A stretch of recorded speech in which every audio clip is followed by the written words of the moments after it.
And hello, everyone. Welcome to the Real Estate Show on KCMX News Media 880 and on YouTube at realestateshoworegon.com. I'm Pete Belcastro. This is Alice Lema over here. We're both real estate brokers with John L. Scott in Southern Oregon. We get together with you once a week to talk about our favorite subject that we know and love. Southern Oregon real estate. And man, there's so much to talk about here as we're into October, and we thank you for joining us today. Two fellows with us also, which makes it a very interesting show, is Guy Giles, who is our resident lending expert from Mutual of Omaha Mortgage, is here. How are you doing?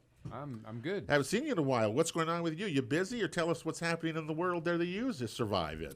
Well, it's always busy. Always busy. This refi thing caught me a little by surprise. I've been such a purchase guy for years and years. People are calling me about them, and you're doing refinances, right? I'm still primarily purchase, but know, I do have quite a few refinances. So why do you think that is? What's going on with that? Well, people feel they have equity. Our rates are a whole lot lower than they were, a year ago at this time, and it's a good time if you want to take advantage of that or get rid of your mortgage insurance or a couple of different things. Let's see, Alice, more equity in your home, right? Yeah, well, and if you look at some of our neighborhoods, if you bought your house 5 to 8 years ago, you may have as much as 50% or more really appreciation. Really? Yeah. Well, speaking of all that kind of stuff, the man here in the middle is Dave Arrasmith, and Dave is the Jackson County Assessor. Been there for almost 3 years, right? Finishing up the third year. You got to get a little closer to that, Dave. There you go, right there. Yep, finishing up the third year. Third year down there at the courthouse, and you see it all. I mean, out of that, right? I mean, you know the tax world. I know a good share of it. That's a fact. Yeah. And I agree that a lot of equity in property values, because you remember the market started crashing around 2008 to 2012, and we saw property values drop in half. So if they're back, they're up double. So well, I can remember when we started our show, property values, were the negative figures, and have slowly, obviously, over those years have really changed a lot, of course. So property tax, the statements in the mail, tell us where that status is here at this time of the year, because I know people, whether you like them or not, they're coming your way. Well, curiously enough, even our department wanted to know when they were going to go out, because we were getting questions. But the county tax collector handles creating those tax statements and has a vendor that they work with to send them out. And we were told that they were going to go out Monday, and I had somebody call today that still haven't got one. So they're in the mail, is what you said. How many extra are there in Jackson County? How many tax counts are there? We've got about right around 100,000. And that includes commercial and residential? Commercial, residential, state appraised properties like industrials, railroads, and the state appraises a good share of industry that crosses from one county into another. U.S. Cellular, AT&T. I can't.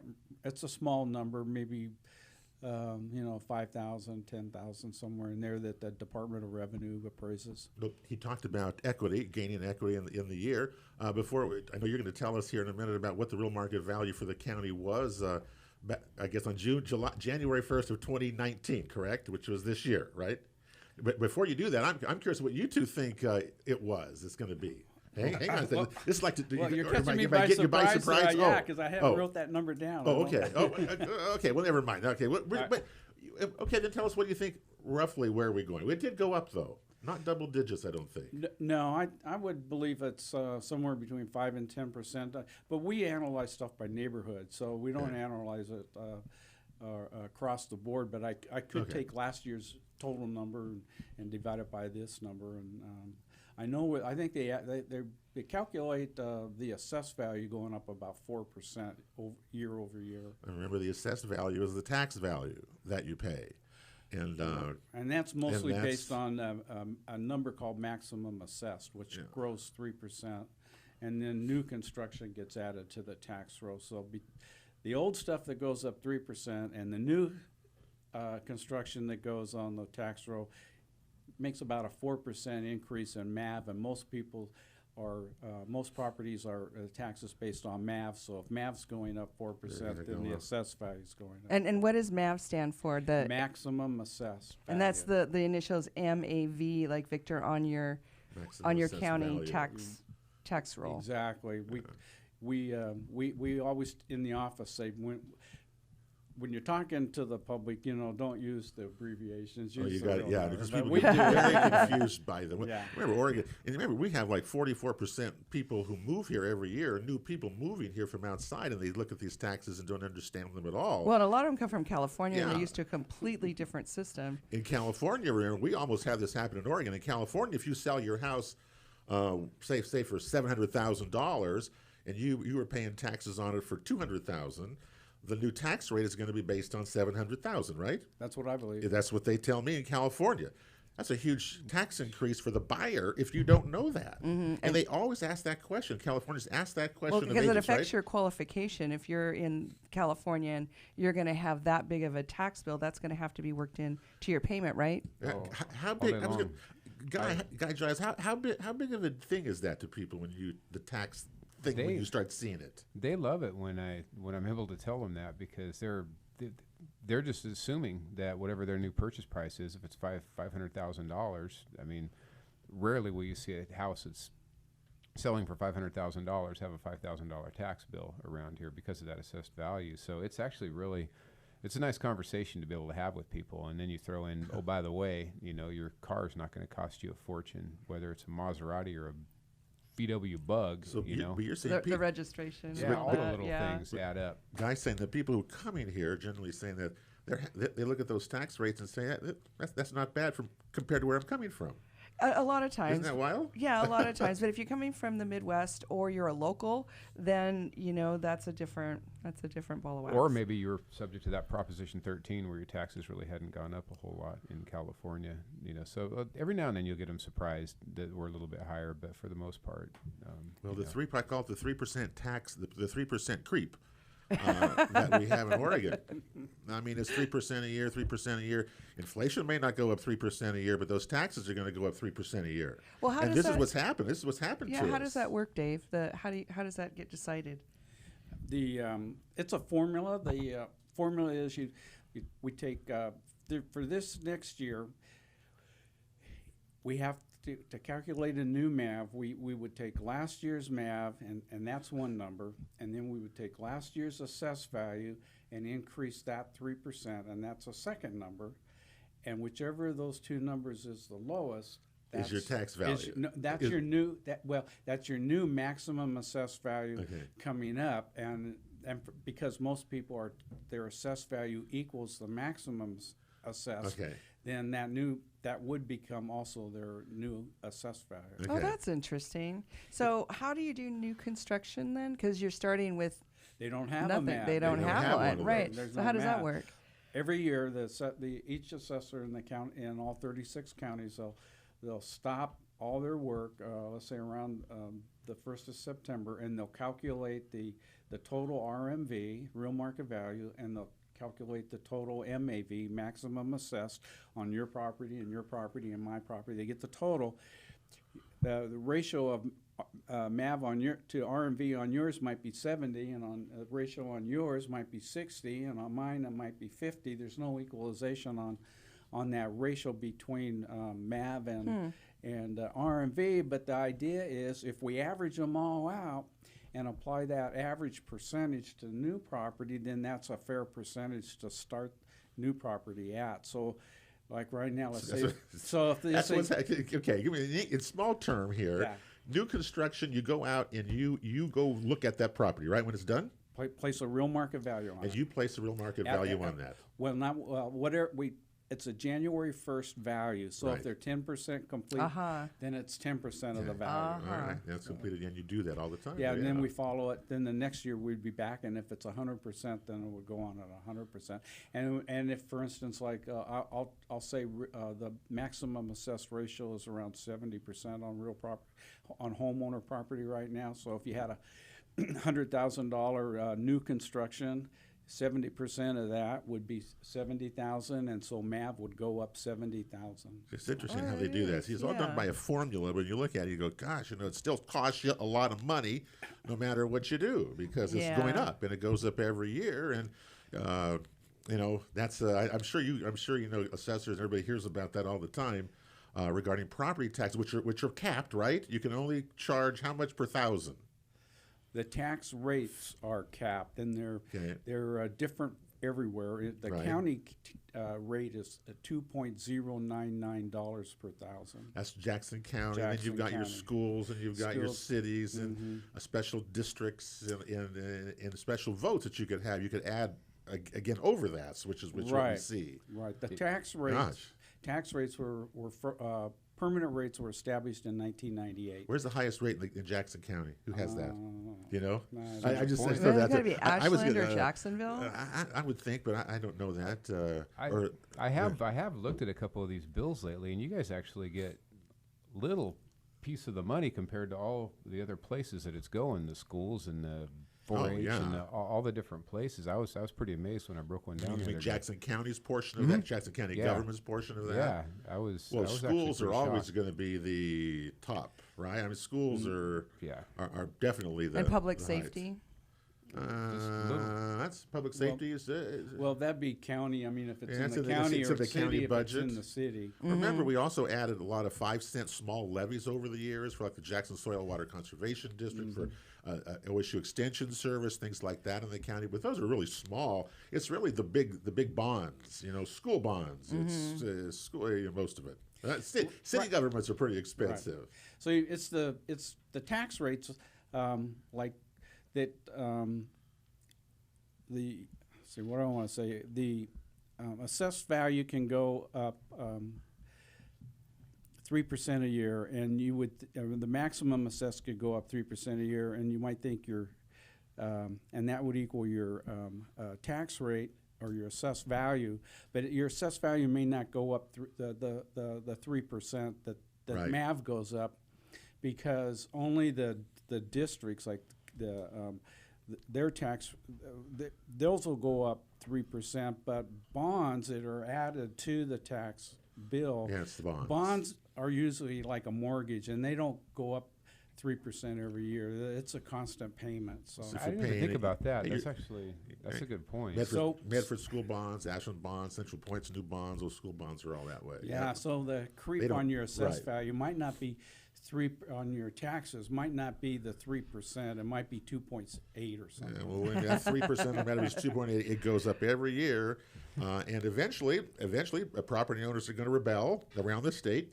and change that rule again, because that was voted in 1996, and here we are 23 years later.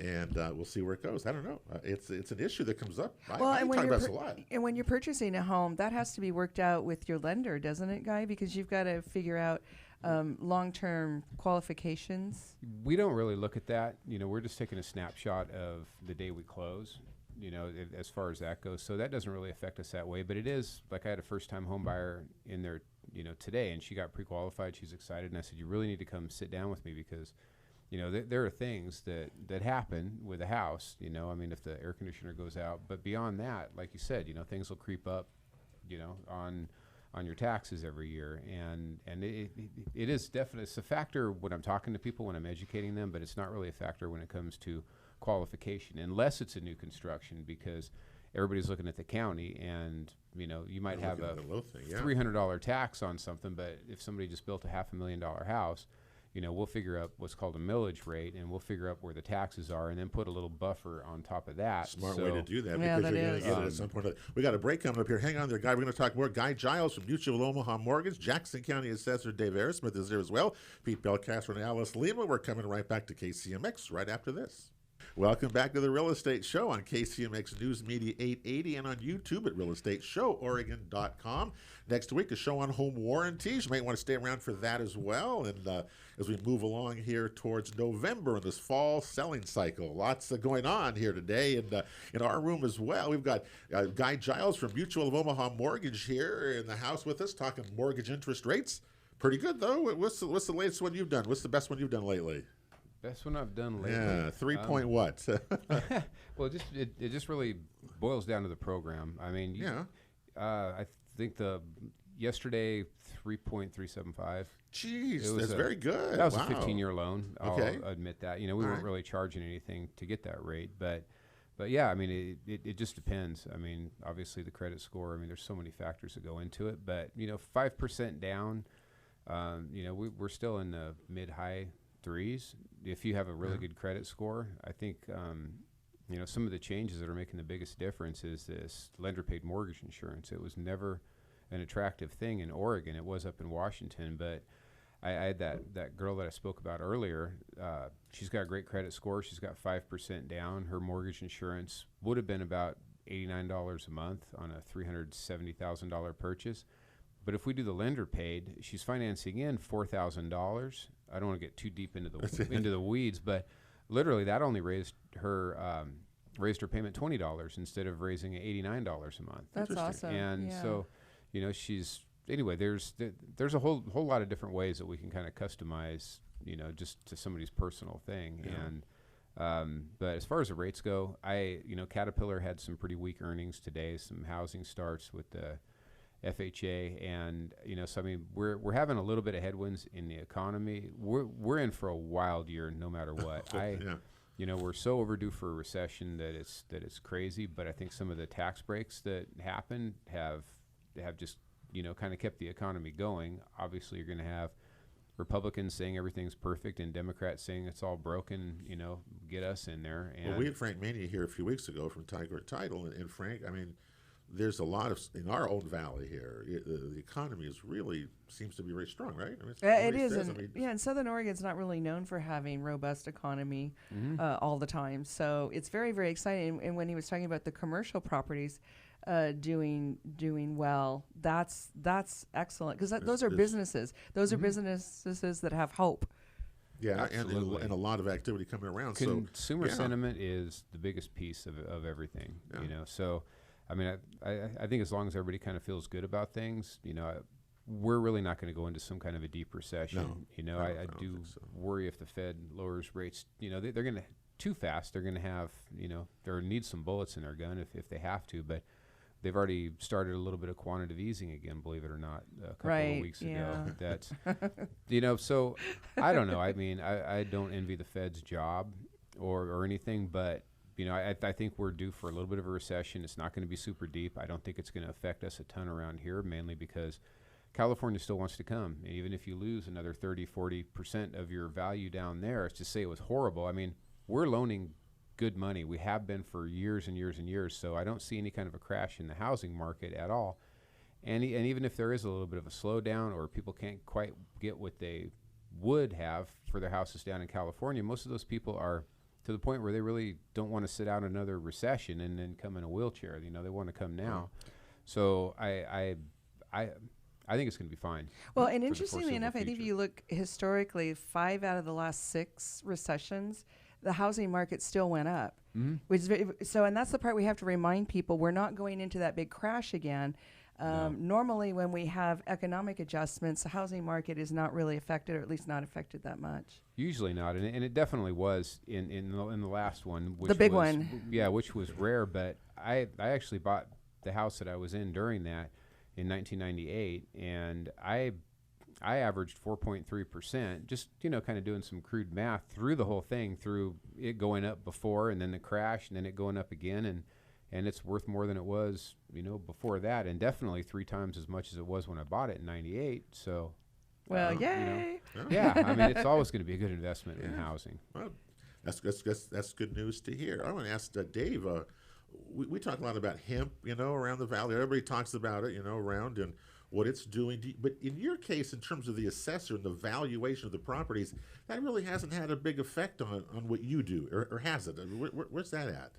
Well, not that big of an effect until we start getting sales, but we don't have very many sales of hemp properties, or I have hemp properties on 2 sides of me. And, you do, yeah. And it's my understanding that ground is rented out. The owner doesn't grow is not the grower. So he's as long as that. Those kind of properties are rentable, I suppose we're not going to see very many sales for a while. Yeah, you may be right. There haven't been. Well, and you know, it's a new industry.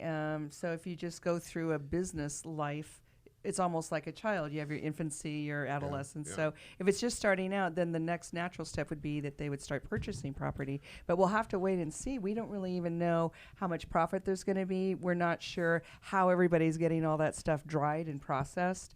Yeah. So there's still some big question marks. Have you been watching the way they've been harvesting this? I mean, I've seen all sorts of different ways that just drive by different fields. People stop and look, and you can't help but stop and look. It's amazing. I don't know where it's going, but you're right about that, Dave. Is that when the cannabis when Oregon first passed the cannabis, thing, they were buying properties. Remember, they were buying properties up. Yeah, right? and they were buying them quickly, right? Cash. And we actually had a lot of overseas money back then. I don't know. Oh, you yeah. guys knew that. Lots of money coming from overseas. Cannabis people were buying the property to grow on. Now the hemp, you're right, Dave. People are just basically renting out or leasing their land to it, and in the anticipation they're going to make some good money on that. So we'll see how that goes. But they're not selling, is what the point is, because maybe that value has gone up in their minds, right? But that's all EFU. That's exclusive farm use. So how is that handled differently than residential? EFU does get a special valuation. It's significantly lower than a real market valuation, and so that was the legislature wanted to encourage farm owners not to subdivide and develop their property. They wanted to keep farm and forest lands in Oregon. They wanted to retain those. I know that my neighbor, who's now renting his land out for as long as I've lived there before this year, he grew his own hay and had cows out there. Right. And so I'm understanding that, and now he's growing. He's renting that out to hemp growers. So that supply of hay that he used to provide locally is not going to be on the market. So I'm still waiting for someone to come with me and get some hay. We go to Plush over in Lake County. They got a lot of hay over there. We can flip some hay. We can make some money. I'm telling you. Flip some hay and let hemp growers dry in your garage. Yeah, that's the 2019 those are the two things you want to make some money around here. Or selling plastic. I mean, that's the other thing about. Oh, the these rolls of things. plastic. I don't even know what they're going to do with all the plastic. Well, they're going to fields. landfill it. It's going to go to the landfill. That's what people say about that stuff. But that's the way it is. It's interesting how it's working. It's and how much effect it's going to have on the rest of the economy as we go along. You're right, Alice. It's in the infancy. We're not there yet. We really don't know where it's going to go. Well, and we're hoping that this year there'll be enough profit in those hemp grows that we'll start seeing some purchases. But I don't really know how it's going to be. We'll just have to see. Yeah, I don't know what's going to go on. We're talking property taxes. Dave Arrasmith is the Jackson County Assessor. So tax statements are in the mail. So people have several ways of paying them. Do most people that you see, Guy, who do loans have that tax statement taken out of their monthly payment, or do they wait in November and you pay it all at one time like that, or over 3 periods or something like that? Yeah, I didn't know you could get a choice. Yeah. Yeah. Well, if you have at least 10% down, you can generally have a choice. Not really with the government loans or the VA loans. The VA requires that you have that escrowed as part of it. I would say most people do choose to have it. Nobody wants a big bill in November right before Christmas. I remember when we used to take care of a steer that time of the year, we'd have that bill and the butcher and everybody, and then we'd have the taxes on top of it when I didn't have, when I owned my property free and clear and I was making that payment. So it is a nice thing to just pay it over the year. You're going to have to pay it anyway. You still get the same tax break that you would if you just walked in there with the cash. That's the only thing that I do caution people at the signing table. You should probably tell people what's a good color and a bad color to get in the mail as far as your tax bill goes. Because, a lot of times, you will get a bill no matter what. And then if it's green, that's bad, right? Well, do you mark yours like that when you get it? There's green and pink. Or isn't there a yellow? Green and yellow. Yellow. Yeah. But those come out of the tax collector's office, and I think one might go to of course, if people are listening, and I might have this wrong, and I apologize, but I think one color will go to the property owner, and one color will go to the mortgage lender. Or don't you get it at your house and it says whether you get yes, it? This is not a bill. This whether is a statement. it's due or Anyway, not, and I'm drawing a blank all of a sudden. The important thing is that you look at I look at my statement when it comes to me, because I had to write a check out for it, which is always, I took it the other way, but. I always look at the thing. I look at them and see. You should do that and see exactly where that money is going, especially if you're paying, $8,000, $9,000, $10,000. And no matter what amount, you should look at the tax statement and see what's there and how it's calculated and what it is and how much it's gone up, because it's a lot of money. Well, and if you're thinking of downsizing, this might be one of the clues. It's like, I don't really need this big house. I don't need the ranch. So our taxes will be lower, our heating bills will be lower. So that may be why we're seeing more and more properties coming on the market right now, because we demographically are over 55 years of age by 51%. Yeah, okay, that's good. Yeah, and that's what's happening to us. So that could be why we're getting more and more properties on the market right now. I wonder. Well, there's a lot happening, and we'll see. I can also do, if I'm over 62, I can apply for a property tax exemption. That's not through your office, I know, but you can also do that, where basically your property taxes are exempted from paying them until you sell the house after you say would leave out. You better have some equity in your house if you do that, and I've seen people get really stuck with that, where they don't tell the kids that they've done that, and then you go to sell the house and you've got a $70,000 property tax thing because you haven't paid anything for like 10 years. I've had that happen, so it's true. So be careful of that, right? Right, and veterans also, there's a program for veterans to get some tax relief, and that, again, is application to the tax collector. Yeah, all right, we'll see all that said. We got a break coming up here on the Real Estate Show. Property taxes. What's the value of Jackson County? Do you know? Total. I'm curious what that's going to be, and who are the top payers? Do you know who the top property tax payers are in the county? I do not. We're going to tell you about that when we come back after this, because I looked this up today from Dave's website, just to tell you how much are people paying, how much are companies paying property taxes. It's a lot of money, and we'll talk about that when we come back after this. Welcome back to the Real Estate Show on KCMX News Media 880 and YouTube at realestateshoworegon.com. Pete Belcastro and Alice Lema here with you today, talking about mortgage interest rates and property taxes. That's that time of the year, Halloween time. They're in the mail. You may have gotten yours already. I haven't gotten mine yet. You got yours? It'll be one color or another. It'll be yellow or green. I had to write the check out. If you write the check out, they give you like three chances or three opportunities to do that.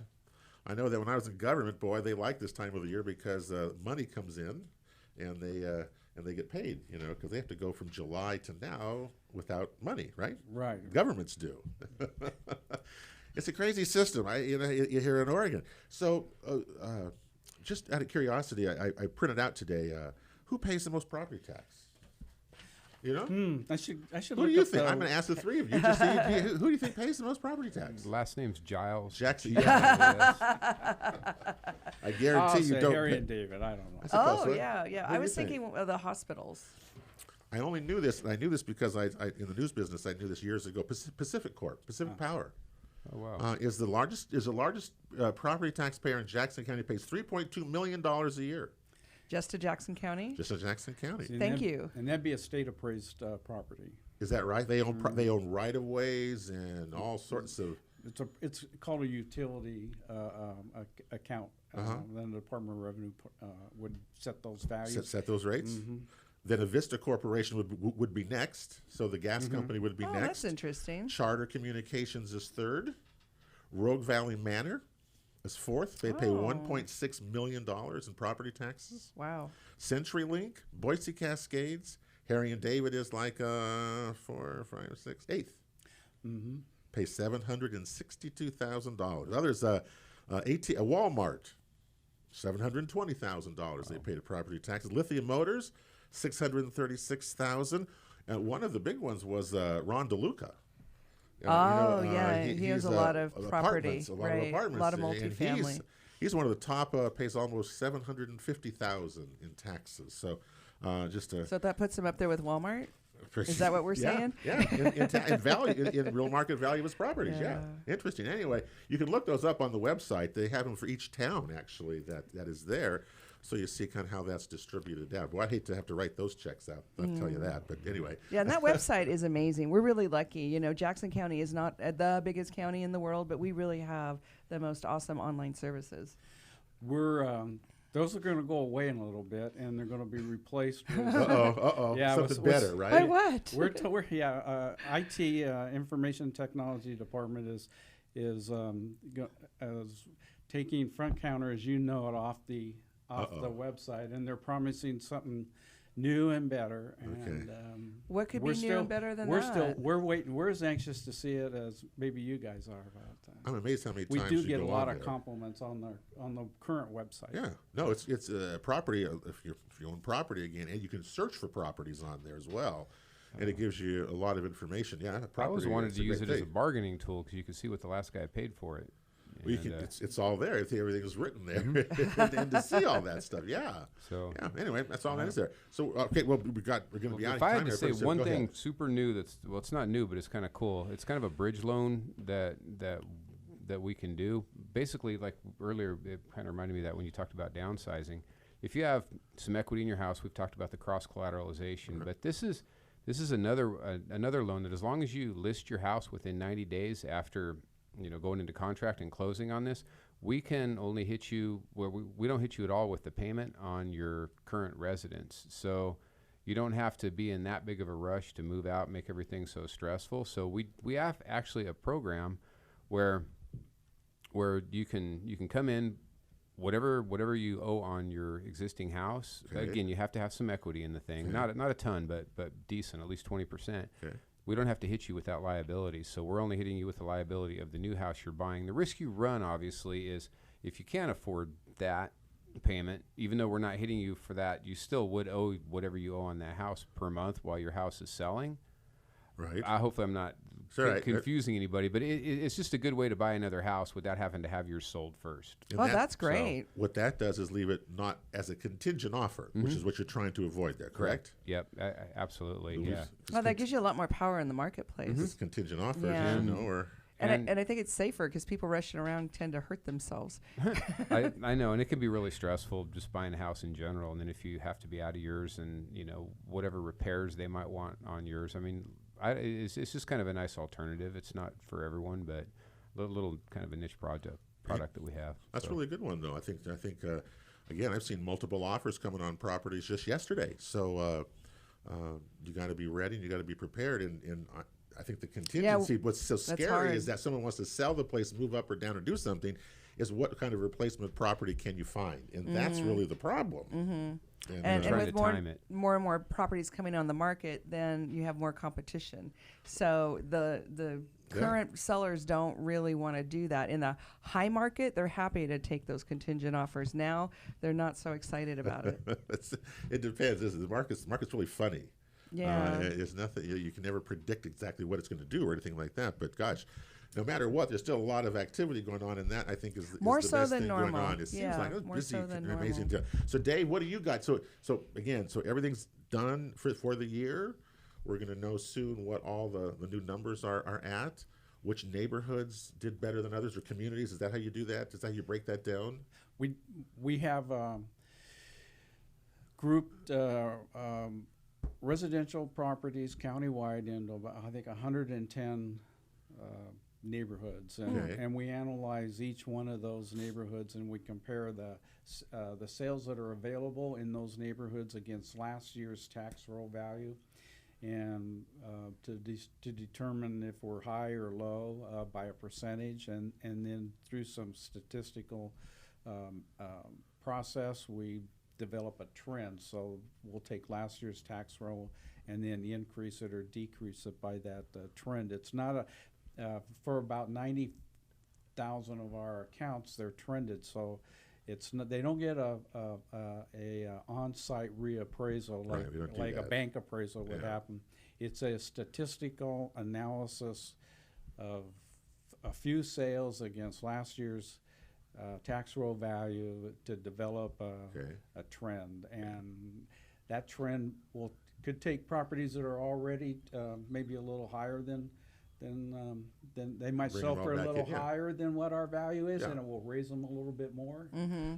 So the value that I see But when it's a statistical statistical reappraisal. So when I get my tax statement in the mail, Yes. when I look at the real market value statement on that thing, that is what you have placed on there from January 1 of 2019, correct? Yes.